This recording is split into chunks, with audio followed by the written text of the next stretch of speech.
Stock x ray आज हम बात करेंगे इसमें सेग्लिटी इंडिया के बारे में, जहां पर कि कंपनी के कल रिजल्ट्स आए और रिजल्ट्स के बाद आज हमारे साथ मैनेजमेंट जुड़े हुए हैं। हमारे साथ जुड़े हैं mister Ramesh Gopalan ji, group CEO and MD of the company. Ramesh sir, hi, good morning, thank you very much for joining in sir. Ramesh sir, can Hi you hear Vivek. me? Yeah. Hi sir. Firstly, I would like to congratulate you for the fantastic results that you have shown in this quarter, sir. अगर मैं street के मैं आपके results एक बार पढ़ देता हूँ दर्शकों के लिए, and then I will ask some questions. Revenues में अगर देखें तो 26% का जंप देखने के लिए मिला कंपनी के, और प्रॉफिट में देखें तो ज़बरदस्त जंप देखने के लिए मिला है 577% ऑन ए वाई बेसिस। तो ज़बरदस्त रिजल्ट्स आए हैं। कंपनी के एबिटा पर देखें तो 63% का एबिटा जंप देखने के लिए मिला, और मार्जिन्स में 23.13% के मार्जिन्स देखने के लिए मिले एज कम्पेयर टू 17.82% के। So there is a sharp jump of margins in margins, करीब 500 बेसिस पॉइंट से ज़्यादा का।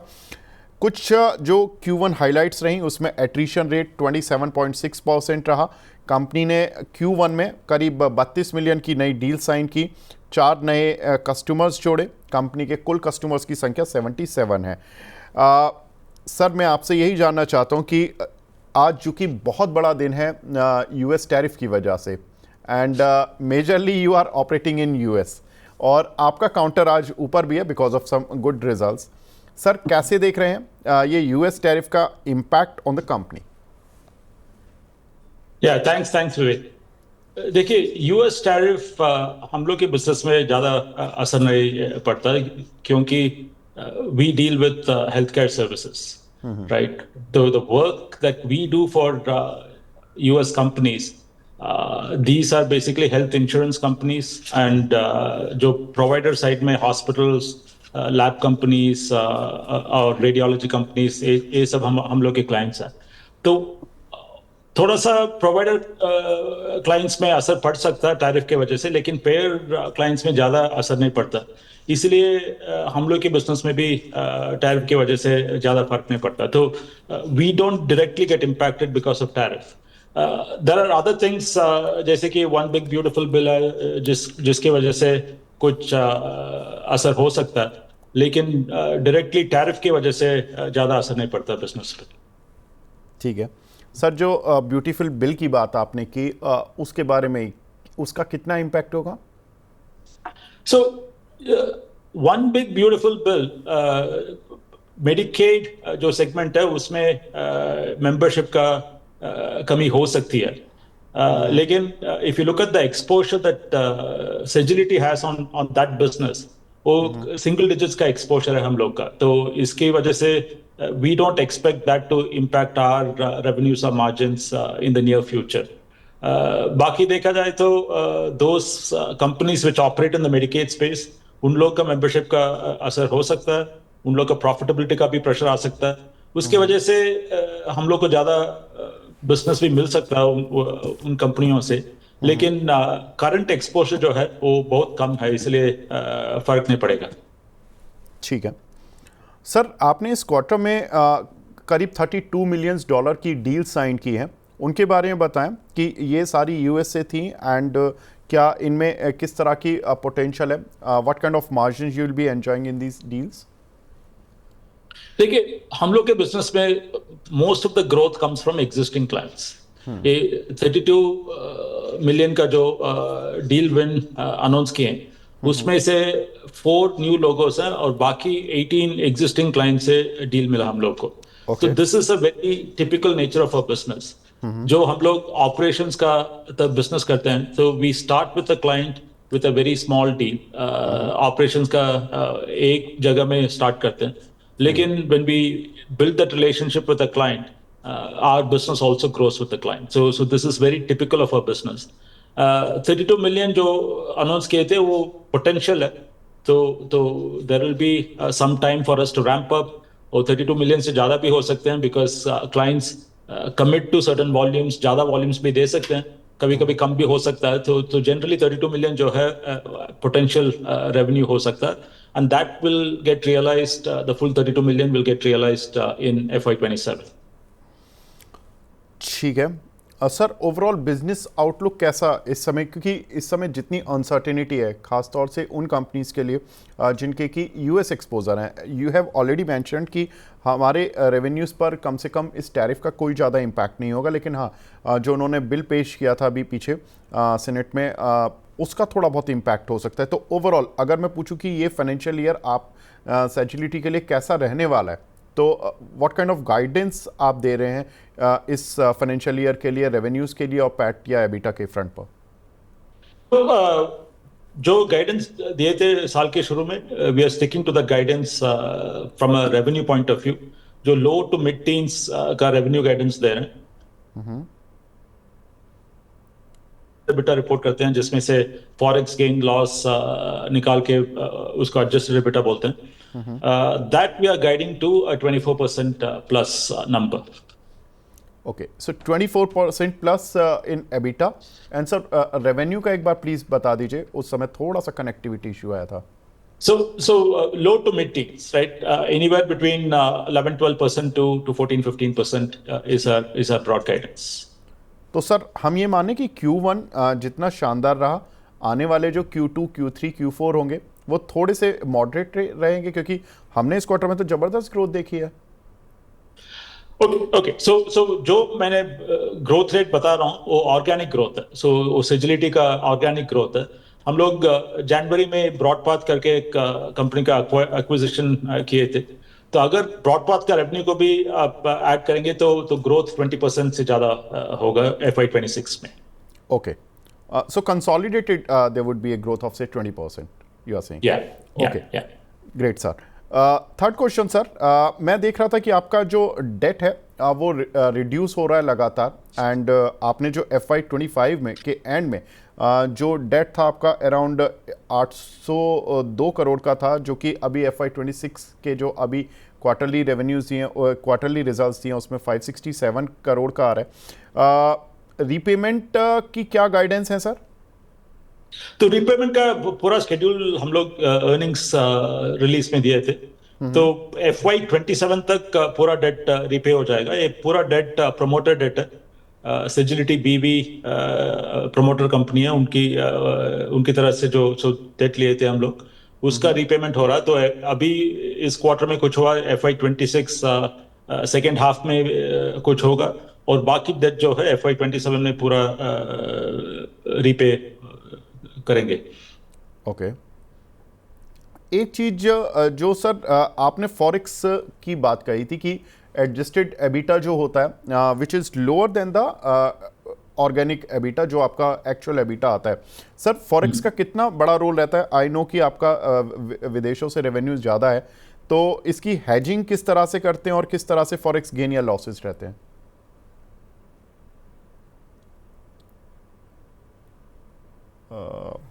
आई थिंक कुछ प्रॉब्लम आ रहा है कनेक्शन में, एक बार फिर रमेश सर से जुड़ने की कोशिश करते हैं, क्योंकि हमने देखा कि इस क्वार्टर में जो कंपनी का फॉरेक्स गेन आया है वो आया है करीब 10 करोड़ रुपए का, और माफ़ कीजिएगा इस क्वार्टर में जो फॉरेक्स गेन आया वो करीब आया 5 करोड़ रुपए का, और कंपनी के फॉरेक्स में काफ़ी कुछ गेन और लॉस चलते रहते हैं, करीब 15 करोड़, 20 करोड़, 25 करोड़, तो फॉरेक्स से काफ़ी प्रभावित होती है कंपनी। अगर रमेश सर जुड़ चुके हैं तो कृपया रमेश सर को स्क्रीन पर दिखा दें। आई थिंक जी, तो रमेश सर के साथ भी आज थोड़ा सा कनेक्टिविटी इश्यू आ रहा है। रमेश सर, मैं फॉरेक्स गेन और लॉस की बात कर रहा था कि जिस तरह से हमने देखा कि इस क्वार्टर में करीब 5 करोड़ रुपए का आपको फॉरेक्स गेन हुआ, तो आप कितना परसेंट अपने को हेज रखते हैं? आपको सुनाई दे रहा है? जी साहब, बिल्कुल, I can hear you. Okay, तो जैसे मैंने बताया, दोनों कैश फ्लो और बैलेंस शीट दोनों को हेज करते हैं। तो किसी क्वार्टर में एक्सचेंज रेट की मूवमेंट की वजह से फॉरेक्स गेन भी हो सकता है, कभी लॉस भी हो सकता है।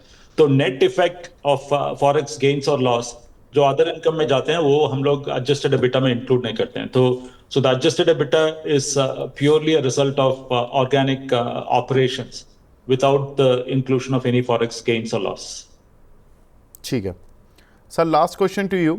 अगर मैं ये पूछूं कि इस साल या अगले कुछ सालों के लिए कंपनी किन वर्टिकल्स पर काम करने का प्लान कर रही है, कि किस तरह से कंपनी ग्रो करेगी?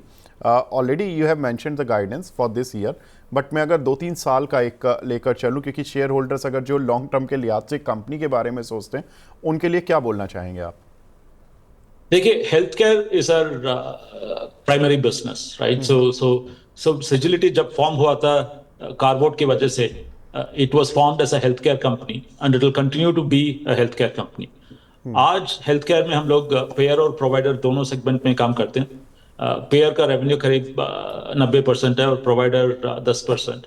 अगर प्रोवाइडर फास्टर ग्रो कर रही है तो प्रोवाइडर का शेयर ज़्यादा हो भी सकता है फ्यूचर में।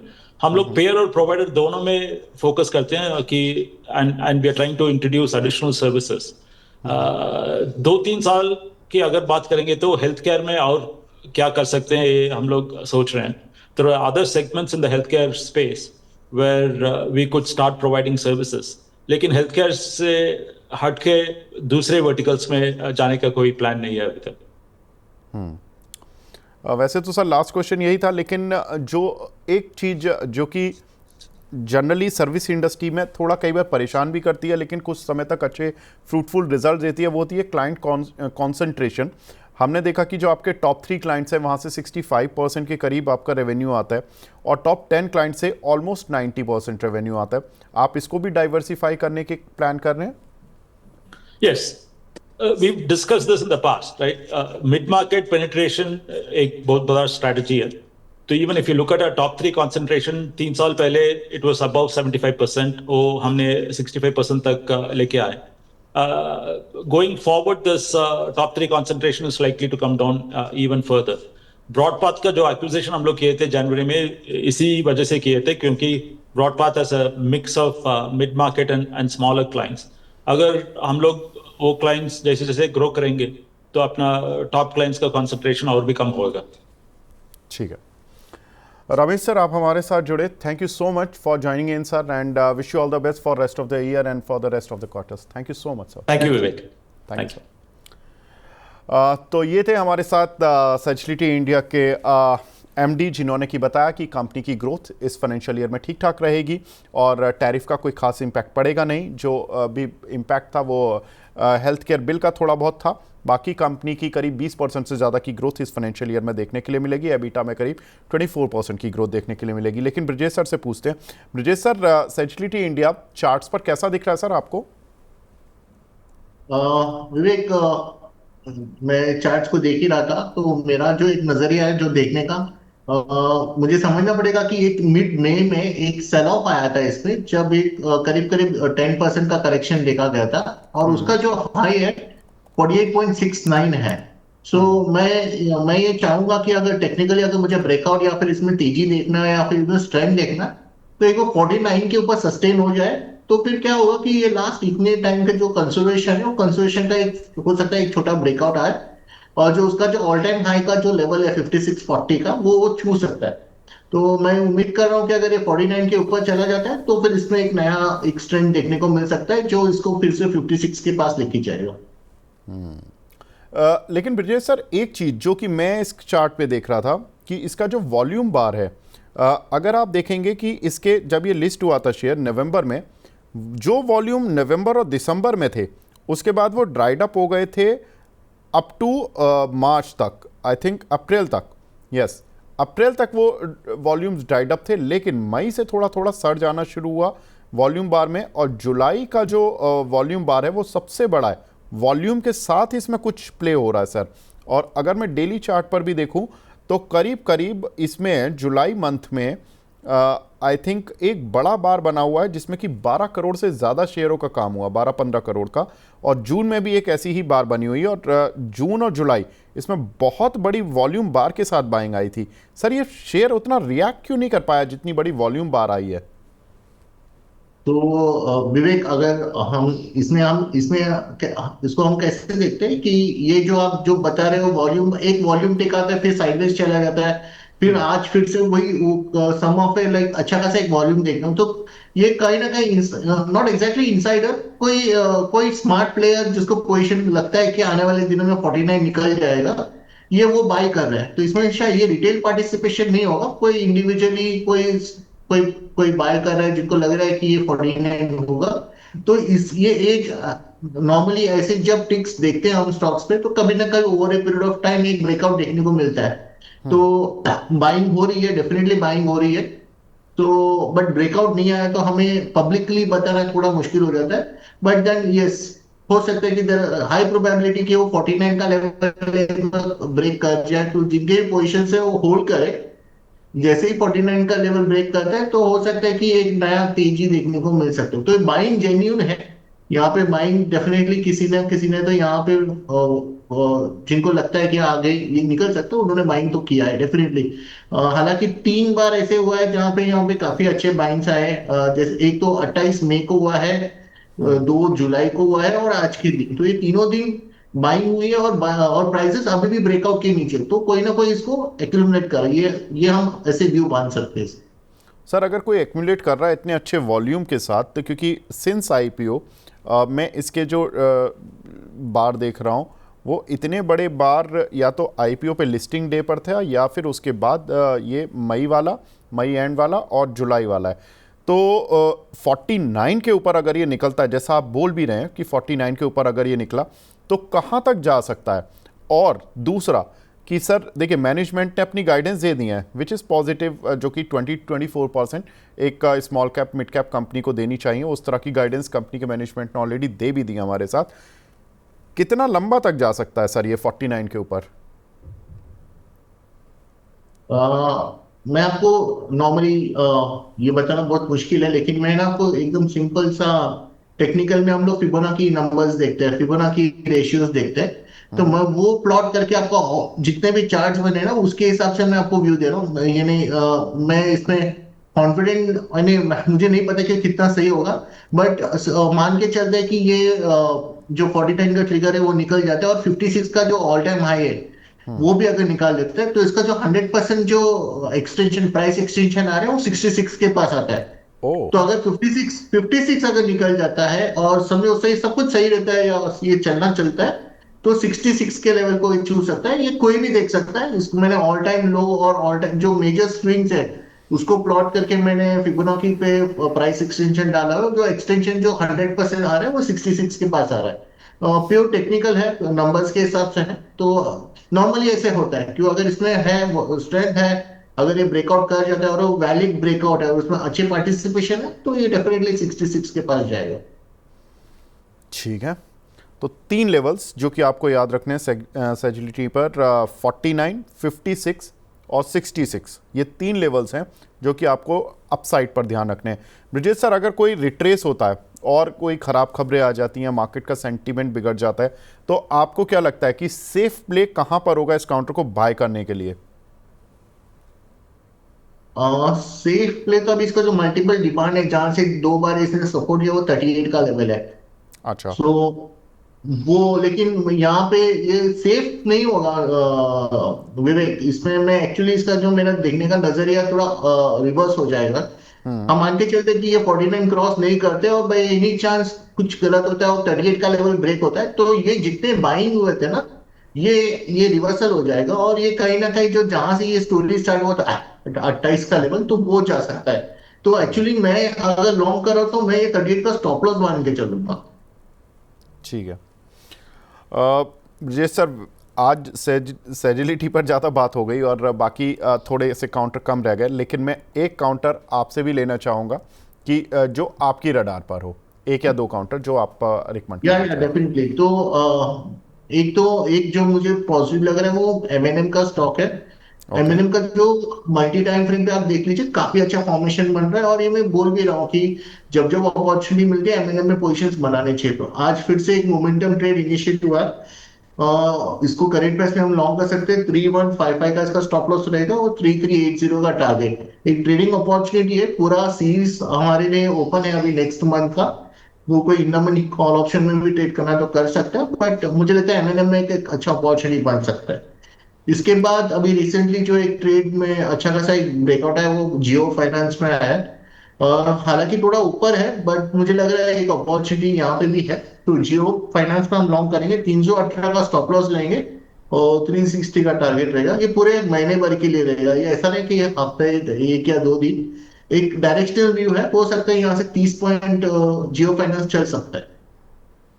अरे वाह, जियो फाइनेंस पर सर सुनना भी चाहते हैं लोग कि इस पे करना क्या है। और ये दर्शकों का बड़ा फेवरेट काउंटर बना हुआ है। 360 का टारगेट है, 329 पर चल है, 318 का स्टॉप लॉस है। तो यहाँ पर अभी भी एक अच्छा मोमेंटम देखने के लिए इस काउंटर पर मिल सकता है। दूसरा सर ने बताया M&M, जहाँ पर कि देखिए कल रिजल्ट्स भी आए, रिजल्ट्स के बाद एक शानदार मूव भी मिला था और आज मॉर्निंग में भी जिस तरह की ओपनिंग हुई थी मार्केट की उसमें भी ये काउंटर उतना वीक नहीं था और उसके बाद रिकवरी, बहुत अच्छी शार्प रिकवरी दिखाई काउंटर ने। 3212 पर चल रहा है, 3380 का टारगेट है, 3155 का स्टॉप लॉस। तो यहाँ से जो रिस्क रिवॉर्ड है काफ़ी फेवरेबल है, क्योंकि आप देखो 170 रुपये आपको अपसाइड के लिए मिल रहे हैं और आपको करीब करीब 57 रुपये का केवल एक डाउन साइड है। तो 57 रुपये के बदले आपको करीब करीब 168 रुपये का अपसाइड आपको इस काउंटर पर है। तो 1:3 हो गया। रिवॉर्ड मतलब आपको 3 गुना है और रिस्क आपका 1 गुना है। तो ये एक बड़ी इंटरेस्टिंग ट्रेड है यहाँ पर महिंद्रा एंड महिंद्रा में और दूसरा जियो फाइनेंस में भी। तो ये दोनों ट्रेड सर की तरफ से। ब्रजेश सर, आप हमारे साथ जुड़े सर, बहुत बहुत शुक्रिया हमसे जुड़ने के लिए, अपना कीमती समय देने के लिए। Thank you.